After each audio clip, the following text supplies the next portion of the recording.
Viernes 11 de abril de 2025.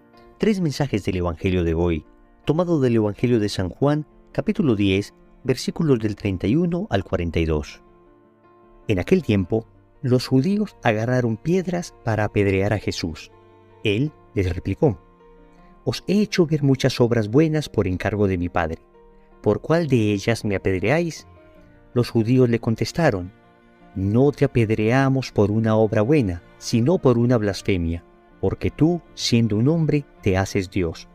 Jesús les replicó: «¿No está escrito en vuestra ley, yo os digo, sois dioses? Si la Escritura llama dioses a aquellos a quienes vino la palabra de Dios, y no puede fallar la Escritura, a quien el Padre consagró y envió al mundo, decís vosotros blasfemas, porque he dicho, soy hijo de Dios. Si no hago las obras de mi Padre, no me creáis. Pero si las hago, aunque no me creáis a mí, creed a las obras, para que comprendáis y sepáis que el Padre está en mí y yo en el Padre». Intentaron de nuevo detenerlo, pero se les escabulló de las manos. Se marchó de nuevo al otro lado del Jordán, al lugar donde antes había bautizado Juan, y se quedó allí. Muchos acudieron a él y decían: «Juan no hizo ningún signo, pero todo lo que Juan dijo de éste era verdad». Y muchos creyeron en él allí. Palabra del Señor, gloria a ti, Señor Jesús.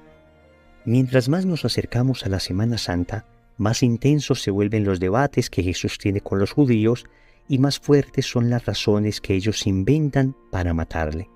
Vamos a meditar tres mensajes de este Evangelio. Primero, ¿qué te ha hecho Dios? Segundo, no puede fallar la Escritura. Tercero, cuidado con la dureza de corazón. Vamos con el primer punto. ¿Qué te ha hecho Dios? Jesús comienza exponiendo un argumento irrebatible. Les pregunta a los judíos que le quieren apedrear: «Os he hecho ver muchas obras buenas por encargo de mi Padre. ¿Por cuál de ellas me apedreáis?». El fondo de esta frase es bastante doloroso, porque el Señor está diciendo: ustedes están pecando, ustedes están maltratándome precisamente por las obras buenas que estoy haciendo. El bien que yo hago, en vez de producir bondad en ustedes, produce odio. Hay un bello poema, una bella oración que leemos tradicionalmente en la liturgia de la adoración de Jesús crucificado del Viernes Santo, que expresa el dolor de Dios por el rechazo de un pueblo al que Él solamente le ha hecho bien. Y dice así este poema: «Pueblo mío, ¿qué te he hecho? ¿En qué te he ofendido? Respóndeme. Yo te saqué de Egipto, y por 40 años te guié en el desierto. Tú hiciste una cruz para tu Salvador. Pueblo mío, ¿qué te he hecho? ¿En qué te he ofendido? Respóndeme. Yo te libré del mar, te di a beber el agua que manaba de la roca. Tú hiciste una cruz para tu Salvador. Pueblo mío, ¿qué te he hecho? ¿En qué te he ofendido? Respóndeme. Yo te hice poderoso, estando yo a tu lado, derroté a tus enemigos. Tú hiciste una cruz para tu Salvador. Pueblo mío, ¿qué te he hecho? ¿En qué te he ofendido?». Este apenas es un extracto de esa bellísima queja que Dios hace al corazón del hombre ingrato y que tiene mucho que ver con esto que sucede hoy. Dios nos hace bien y nosotros, a cambio de este bien, lo que hacemos es pecar. Deberíamos ponernos a llorar con esas frases, deberíamos dejar que nuestro corazón se estremezca ante nuestra absoluta ingratitud. Hoy postrarnos ante Dios y decirle: «Perdóname, Señor, sí, mientras tú has sido bueno conmigo, yo lo único que he hecho es apedrearte con mi pecado». Y como dice la carta a los Hebreos en el capítulo 6, versículo 6, cada que pecamos, tú y yo volvemos a crucificar a Jesús. No pierdas de vista esto. Todo pecado es un acto absoluto de indiferencia, de ingratitud contra un Dios que lo único que ha hecho es bien para nosotros. Segundo, no puede fallar la Escritura. En medio de la discusión donde Jesús argumenta que Él perfectamente puede llamarse Hijo de Dios, porque en el Antiguo Testamento unos jueces que solamente ejercían la justicia en nombre de Dios eran llamados dioses con D minúscula, en medio de esa discusión Jesús dice: no puede fallar la Escritura. Y es un llamado para que volvamos a la palabra de Dios.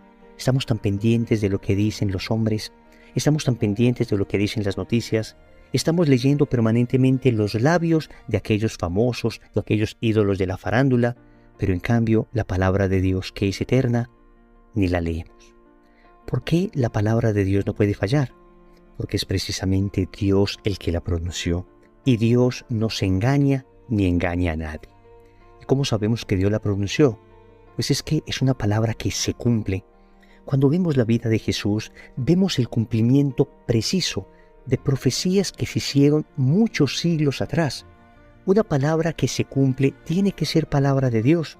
Y es que conocemos bellísimos libros escritos por los hombres, filosofías profundas, conocemos los libros de grandes religiones, pero tenemos que decir en honor a la verdad que ninguno de estos libros tienen profecías tan precisas que se cumplan de una manera tan clara.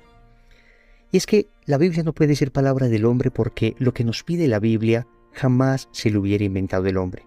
Cuando el hombre ha intentado hacer dioses a su manera, entonces ha hecho dioses reflejo de sus caprichos y de sus bajas inclinaciones. Veamos, por ejemplo, los dioses griegos. Simplemente son proyecciones de las debilidades de los hombres que lo único que hacen es consentir esas debilidades.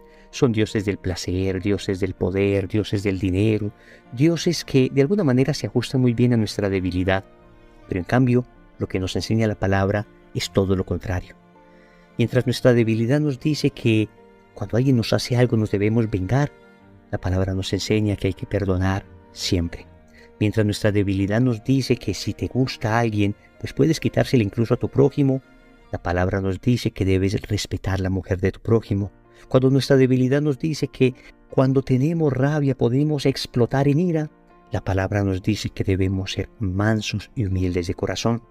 Es decir, jamás los hombres se hubieran inventado lo que dice la palabra de Dios, porque es totalmente lo contrario a lo que pide nuestra naturaleza herida por el pecado. Por eso no nos cabe duda que es Dios el que nos lo enseñó. Hay que creer más en la palabra. Y no solo creer más en la palabra, estudiarla y leerla, sino creerle más a la palabra.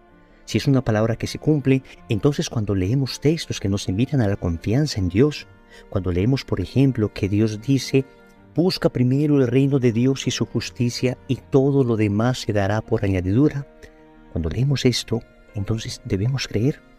Y debemos poner de primero a Dios en nuestra vida. Y debemos poner de primero la voluntad de Dios. Dios es lo primero, que lo demás haga fila. Dios es lo primero, que lo demás espere en la línea. Debemos creer más a la palabra de Jesús. Tercero, cuidado con la dureza de corazón. Es triste ver la actitud de estos judíos que quieren matar a Jesús.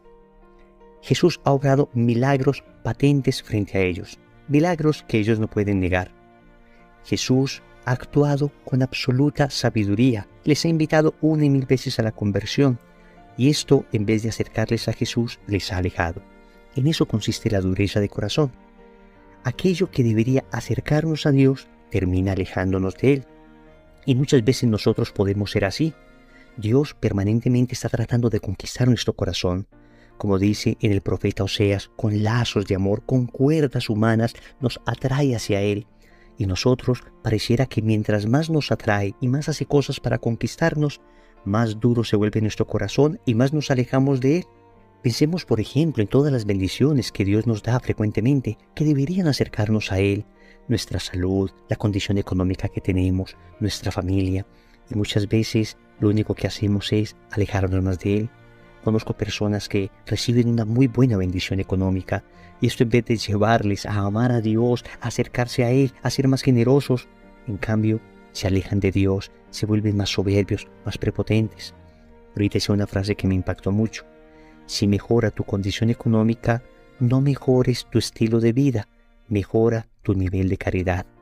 Es una frase importante porque lo que Dios nos da con sobreabundancia es para que nos acerquemos a Él y para que cumplamos su palabra, no para que se nos endurezca el corazón. Oremos. Amado Señor, hoy escucho un doloroso reproche de tus labios. ¿Por cuál de todas las obras que has hecho te quiero apedrear? Es decir, ¿por cuál de todas las obras maravillosas, de todos los regalos, de todas las gracias que me has dado, quiero seguir pecando? Qué paradójico. Mientras más me has dado, más me he alejado de ti. Mientras más bendecido, he sido menos agradecido. Hoy quiero suplicarte que me ayudes a transformar mi corazón, a dejar esta soberbia y esta locura que me hace alejarme de ti mientras más bendecido he sido. Al contrario, que mientras más bendecido, sea más agradecido. También te doy gracias, Señor, porque tus escrituras se cumplen, porque he visto el poder de tu palabra.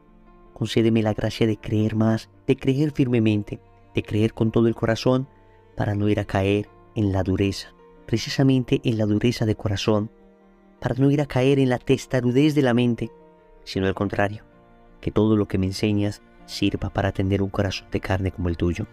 Señor, dame lo que me pides y pídeme lo que quieras. Amén. Recordemos entonces, primero, ¿qué te ha hecho Dios? Segundo, no puede fallar la Escritura. Tercero, cuidado con la dureza de corazón. Compromiso. Vamos a hacer el esfuerzo de hacer la meditación diaria del Evangelio, sea con una meditación como esta, sea personalmente, pero que todos los días meditemos la palabra de Dios para que ésta nos transforme. En el nombre del Padre, y del Hijo, y del Espíritu Santo. Amén.